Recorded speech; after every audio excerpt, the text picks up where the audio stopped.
ಇಲ್ಲಿ ನೆರೆದಿರುವ ಎಲ್ಲ ಗುರುವರಿಯರಿಗೆ ನನ್ನ ಅನಂತ ನಮಸ್ಕಾರಗಳು. ಕೊಪ್ಪಳದ ಮಹಾಜನತೆಗೆ ನನ್ನ ನಮಸ್ಕಾರಗಳು.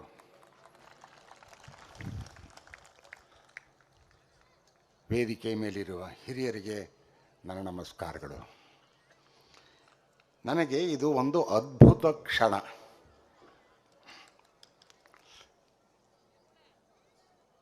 ಯಾಕೆ ಅಂತ ಕೂಡ ನನಗೆ ಅರ್ಥ ಆಗ್ತಾ ಇಲ್ಲ. ನಾನು ಹೆಚ್ಚಿನ ಜಾತ್ರೆಗಳನ್ನು ನೋಡಿರಲಿಲ್ಲ. ಜಾತ್ರೆಯ ಪರಿಕಲ್ಪನೆಯು ಕೂಡ ನನಗೆ ಹೆಚ್ಚಾಗಿ ಇರಲಿಲ್ಲ. ಸಣ್ಣ ಪುಟ್ಟ ಜಾತ್ರೆಗಳನ್ನು ನೋಡಿದ್ದೆ. ಚಿತ್ರದುರ್ಗದಲ್ಲಿನ ನಮ್ಮೂರಿನ ತೇರನ್ನು ನೋಡಿದ್ದೆ. ತಾಳ್ಯದಲ್ಲಿ ನಡೆಯುವ ಒಂದು ತೇರನ್ನು ನೋಡಿದ್ದೆ. ಜಾತ್ರೆ ಅಂದರೆ ಹೀಗಿರಬಹುದು ಅನ್ನುವ ಕಲ್ಪನೆ ಕೂಡ ನನಗಿರಲಿಲ್ಲ. ಇವರು ಹೇಳಿದ್ದನ್ನು ಕೇಳಿದ್ದೆ. ಮೈಸೂರಿನ ಜಂಬೂ ಸವಾರಿ ನೋಡಿದ್ದೀನಿ.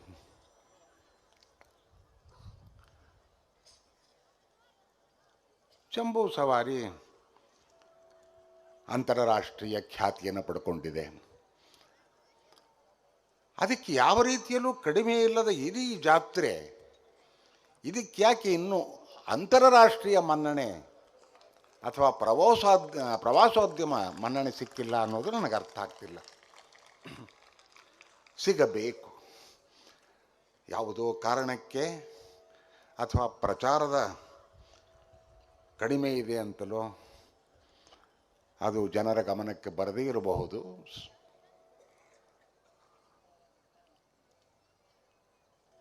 ಡೆಫಿನೆಟ್ ಆಗಿ ಒಂದು ದಿವಸ ಇದು ಜಂಬೂ ಸವಾರಿಯಷ್ಟೇ ಅಂತಾರಾಷ್ಟ್ರೀಯ ಖ್ಯಾತಿಯನ್ನು ಪಡ್ಕೊಳ್ಳುತ್ತೆ ಅನ್ನೋ ಒಂದು ನನ್ನ ನಿಲುವು. ಆಗಲಿ ಅಂತ ಆಶಯ ಕೂಡ.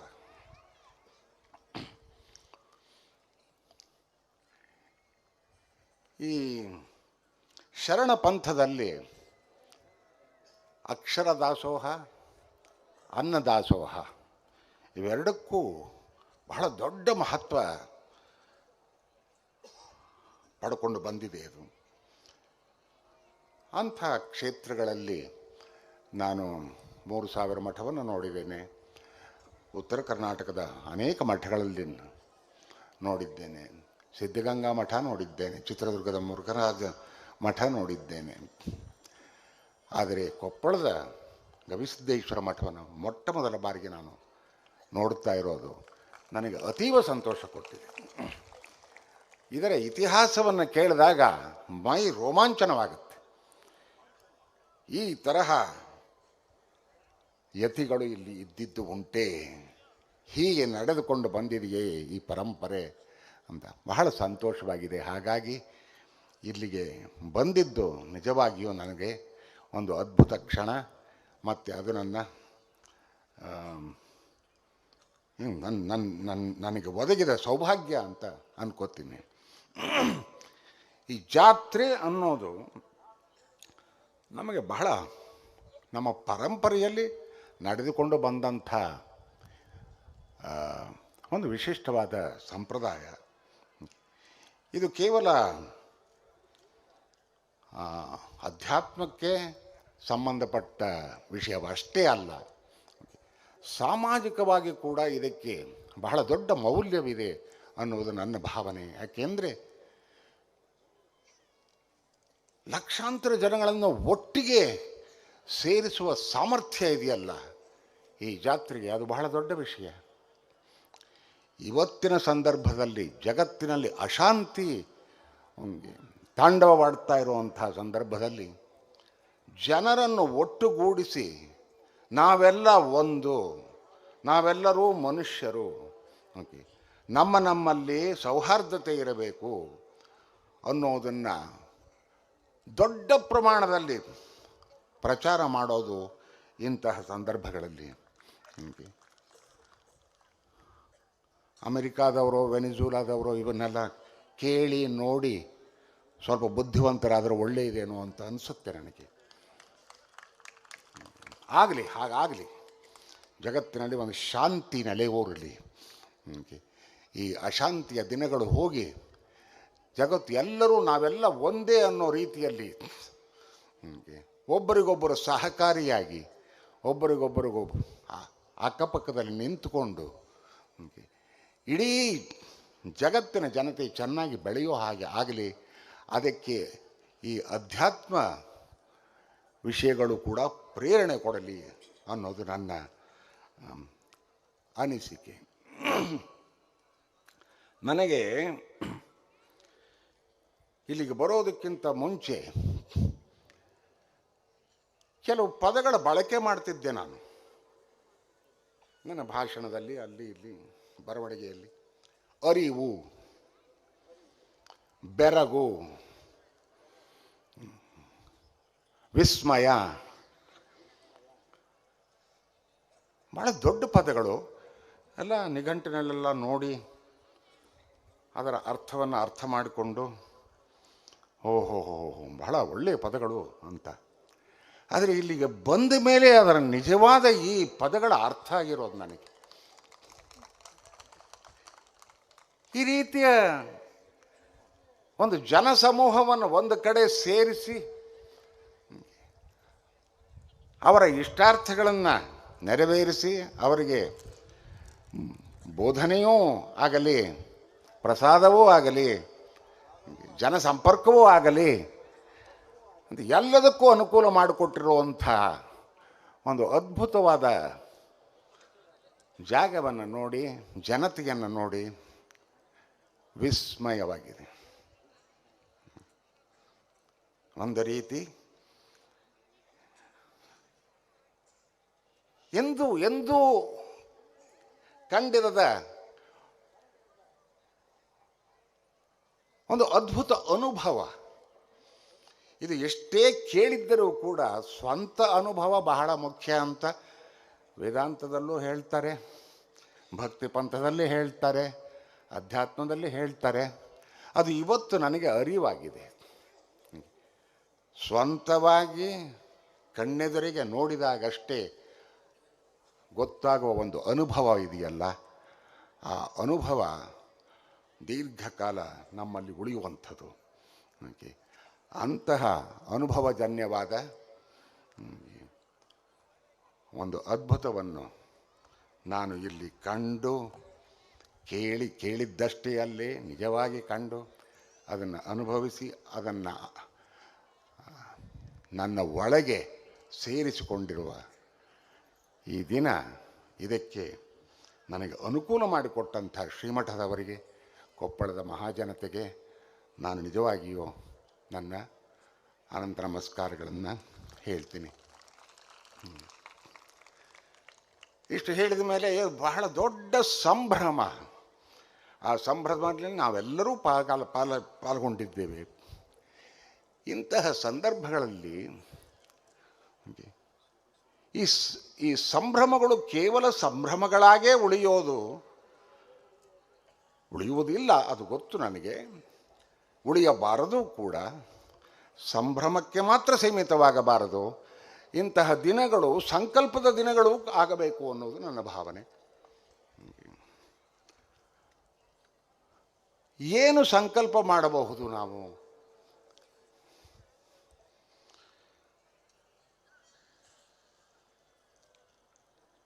ನಾವೆಲ್ಲರೂ ಸ್ವಲ್ಪ ದೊಡ್ಡದಾಗಿ ಯೋಚನೆ ಮಾಡಬೇಕಾಗತ್ತೆ. ಇಂದಿನ ದಿನಗಳಲ್ಲಿ ಮನುಷ್ಯ ಯಾರಿಗಾರು ಒಬ್ಬನಿಗೆ ನನಗೆ ಒಂದು ದಿವಸ ಊಟ ಹಾಕ್ತೀವ 3 ಹೊತ್ತು, ನೀನು ಮನೆಯಲ್ಲಿ ಒಂದು ರೂಮ್ನಲ್ಲಿರು, ಬೇಕಾದರೆ ದಿವಸ ಬೆಳಗ್ಗೆ ಡೆಕನರಲ್ಲಿ ಪೇಪರ್ ಕೊಡ್ತೀವಿ, ಓದ್ತಾ ಕೂತ್ಕೊಂಡಿರು, ಹೊರಗಿನ ಸಂಪರ್ಕ ನಿನಗಿಲ್ಲ ಅಂತ ಅಂದುಬಿಟ್ರೆ ಆ ಮನುಷ್ಯನ ಜೀವನ ಹೇಗಿರಬಹುದು ಅಂತ ನೀವು ಊಹಿಸ್ಕೋಬಹುದು. ಮನುಷ್ಯನಿಗೆ ತಾನಾಗಿ ಒಲಿದಿರುವ ಒಂದು ಗುಣ ಅಂದರೆ ಜನಸಂಪರ್ಕದಲ್ಲಿರಬೇಕು, ಜನಹಿತಕ್ಕಾಗಿ ಕೆಲಸ ಮಾಡಬೇಕು. ಕೇವಲ ನಾನು ಉದ್ಧಾರವಾದರೆ ಪ್ರಯೋಜನವಿಲ್ಲ. ಜಗತ್ತಿನಿಂದ ಸಮಾಜದಿಂದ ನಾನು ಪ್ರತಿನಿತ್ಯ ಪಡೆದುಕೊಂಡಿರೋ ಅನೇಕ ಸವಲತ್ತುಗಳನ್ನು ಅನುಭವಿಸಿರೋ ನಾನು ನನ್ನ ಕೈಲಾದದ್ದನ್ನು ಆ ಸಮಾಜಕ್ಕೆ ನನ್ನ ಜೀವಿತ ಕಾಲದಲ್ಲಿ ವಾಪಸ್ ಮಾಡಬೇಕು ಅನ್ನುವ ಒಂದು ಆಲೋಚನೆ ಪ್ರತಿಯೊಬ್ಬ ಮನುಷ್ಯನಲ್ಲೂ ಇರುತ್ತೆ. ಆದರೆ ಬೇರೆ ಬೇರೆ ಕಾರಣಗಳಿಗೆ ಅವು ಕುಂದಿರುತ್ತೆ. ಸಮಯಕ್ಕೆ ನಮ್ಮ ಕೆಲವು ಸಣ್ಣ ಪುಟ್ಟ ತೊಂದರೆಗಳು ನಿವಾರಣೆ ಆದ ಮೇಲೆ ನಾವು ಮೇಲ್ಮಟ್ಟದ ಯೋಚನೆಗೆ ಮನುಷ್ಯನ ಬುದ್ಧಿ ತೆರೆದುಕೊಳ್ಳುತ್ತೆ. ಇದನ್ನೇ ನಮ್ಮ ಮ್ಯಾನೇಜ್ಮೆಂಟ್ ಸೈನ್ಸ್ನಲ್ಲಿ ಮೋಟಿವೇಶನ್ ಅಂತಾರೆ. ಯಾಕೆ ಒಬ್ಬ ಮನುಷ್ಯ ನಿಜವಾಗಿಯೂ ಕೆಲಸ ಮಾಡ್ತಾನೆ ಅಂದರೆ ಮೊದಲು ತನ್ನ ಊಟಕ್ಕಾಗಿ ಕೆಲಸ ಮಾಡ್ತಾನೆ. ಸ್ವಲ್ಪ ದಿನಗಳಾದ ಅದು ಆ ನೀಡ್ ಅದು ಸ್ಯಾಟಿಸ್ಫೈ ಆದಮೇಲೆ ನನಗೊಂದು ಸೂರು ಬೇಕು ತಲೆ ಮೇಲೆ ಅಂತಾನೆ. ಅದು ಆದಮೇಲೆ ಇವೆಲ್ಲ ಬೇಸಿಕ್ ನೀಡ್ಸ್ ಅಂತ. ನನ್ನನ್ನು ಪ್ರೀತಿ ಮಾಡೋರು ಬೇಕು ಅಕ್ಕಪಕ್ಕದಲ್ಲಿ, ನನಗೆ ಸಮಾಜದಲ್ಲಿ ಒಂದು ಸ್ಥಾನ ಇರಬೇಕು, ನಾನು ಹೋದ ಮೇಲೂ ನನ್ನನ್ನು ಜ್ಞಾಪಿಸಿಕೊಳ್ಳುವಂಥ ನನ್ನ ಕೆಲಸ ಕಾರ್ಯಗಳನ್ನು ನಾನು ಮಾಡಬೇಕು. ಇದು ನ್ಯಾಚುರಲ್ ಪ್ರೋಸೆಸ್ನಲ್ಲಿ ಮನುಷ್ಯನಿಗೆ ಇರುವಂತಹ ಗುಣ. ಇದು ಅನೇಕ ಬಾರಿ ಒಳಗೆ ಸಪ್ರೆಸ್ ಆಗಿರುತ್ತೆ. ಇಂತಹ ಅದ್ಭುತ ಕ್ಷಣಗಳಲ್ಲಿ ದೊಡ್ಡವರ ಹಿತವಚನಗಳನ್ನು ಕೇಳಿದಾಗ ಅವು ಜಾಗೃತಗೊಳ್ಳುತ್ತೆ. ಆ ಜಾಗೃತಗೊಂಡಾಗ ನಮಗೆ ನಮ್ಮ ಕರ್ತವ್ಯವೇನು ಈ ಜೀವನದಲ್ಲಿ ಸಾರ್ಥಕ ಜೀವನ ಅಂತ ಯಾವತ್ತು ಆಗತ್ತೆ, ಆ ಸಾರ್ಥಕ ಜೀವನಕ್ಕಾಗಿ ನಾನು ನಿಜವಾಗಿಯೂ ಬಯಸಬೇಕಾ ಅನ್ನೋ ಒಂದು ಆತ್ಮಾವಲೋಕನ ಆಗಿ ಒಂದು ಅರಿವು ಮೂಡುತ್ತೆ.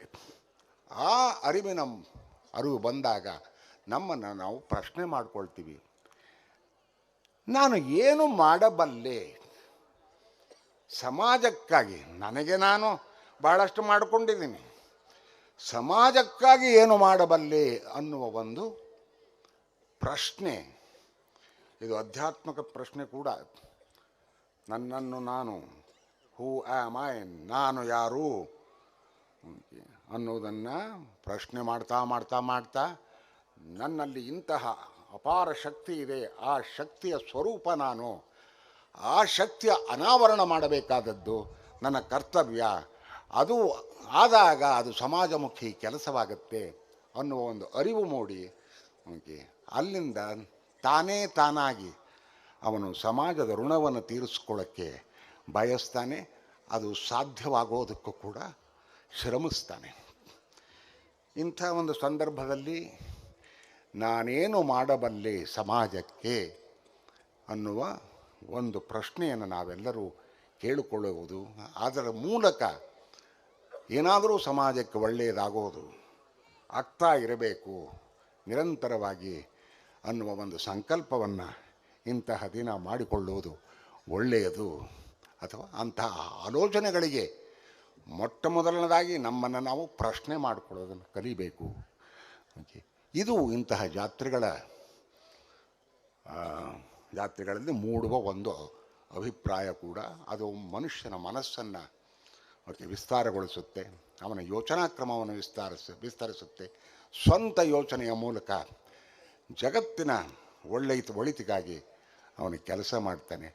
ಆ ರೀತಿಯ ಒಳ್ಳೆಯ ಕೆಲಸಗಳು ಈ ಜನಸಾಗರದಿಂದ ಆಗಲಿ, ಅದಕ್ಕೆ ಪ್ರೇರೇಪಣೆ ಇಂತಹ ದೊಡ್ಡ ಗುರುಗಳ ಉಪದೇಶದಿಂದ ಆ ಪ್ರೇರಣೆಗಳು ಸಿಗಲಿ ಅಂತ ಹೇಳಿ ಇಲ್ಲಿ ನನ್ನನ್ನು ಕರೆದು ಇಂತಹ ಒಂದು ಒಳ್ಳೆಯ ಅವಕಾಶವನ್ನು ಕೊಟ್ಟಿದ್ದಕ್ಕಾಗಿ ತಮ್ಮೆಲ್ಲರಿಗೂ ಅನಂತ ನಮಸ್ಕಾರಗಳನ್ನು ಹೇಳ್ತೇನೆ.